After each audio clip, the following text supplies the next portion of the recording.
The Today in Manufacturing podcast offers a powerful and unique perspective on the biggest stories impacting U.S. manufacturers.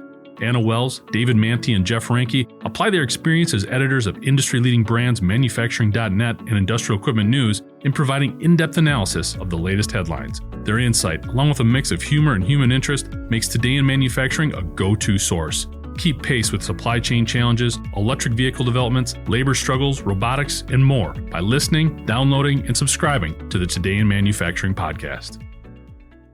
Small mistakes causing huge problems is one of our favorite topics at IEN. There was the handheld flashlight that was mistakenly left in the engine of an F-35 that caused $4 million in damages. There was the failed solid-state relay on a barge that caused it to lose steering, resulting in $6 million in damages. And now there's a boat hitting a rock that it probably could have avoided.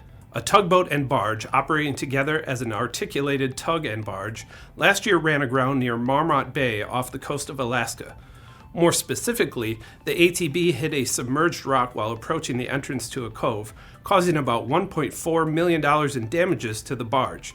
The tugboat was fine, none of the 6 crew members aboard were hurt, and there was no pollution as a result of the accident. But there's still a massive bill for repairing the barge. The NTSB investigation into the accident determined it was caused by a misreading of the charts. The ATB captain plotted a route into the cove using the vessel's electronic chart system that relies on the National Oceanic and Atmospheric Administration Electronic Navigational Chart, or ENC, for the area. As the ATB turned into the cove, it hit the submerged rock that the NTSB said was not detectable on radar or through a visual lookout.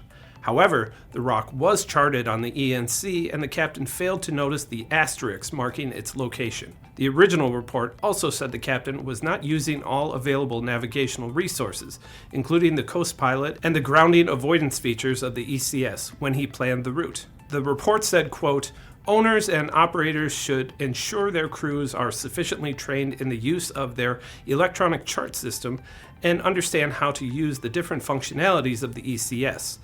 An ECS offers advanced features that can help users increase their vessel's safety and crew situational awareness of potential safety hazards. In some cases, incorrect or non-use of these features may even reduce situational awareness to certain hazards, such as submerged rocks." So it was a tough day for everybody involved, but next time the captain will almost certainly use all the tools available to avoid hitting rocks. I'm Ben Munson, and this is Manufacturing Now.